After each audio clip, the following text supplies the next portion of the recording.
আজ আমরা দুটি পূর্ণবর্গ সংখ্যার মাঝে কতগুলি পূর্ণ সংখ্যা আছে সে বিষয়ে আলোচনা করব।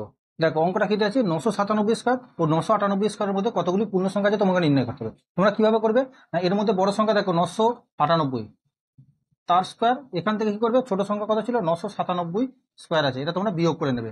দেখো এটা একটা বীজগণিতিক সূত্র, এটা হচ্ছে এ স্কোয়ার মাইনাস বি স্কোয়ার। এ স্কোয়ার মাইনাস বি স্কোয়ার সূত্র কি না, এ প্লাস বি ইন্টু এ মাইনাস বি। তাই তোমরা কি করবে, প্রথম সংখ্যা 998 এর সঙ্গে কি করবে 997 তোমরা যোগ করে নেবে এবং 998 থেকে 997 তোমরা বিয়োগ করবে।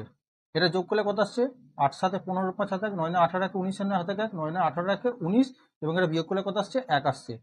তাহলে এটাকে গুণ করলে কত পাচ্ছ তোমরা 1995, যেটা তোমার হচ্ছে অপশন বি এর মধ্যে। তাহলে এই অঙ্কটা তোমরা যদি বুঝতে পারো তাহলে 895 এর বর্গ ও 896 এর বর্গের মধ্যে কতগুলি পূর্ণ সংখ্যা আছে তোমার উত্তর কমেন্ট বক্সে জানাও। ভিডিওটি ভালো লাগলে একটা লাইক করো এবং চ্যানেল নতুন হলে ফলো ও সাবস্ক্রাইব করতে ভুলো না।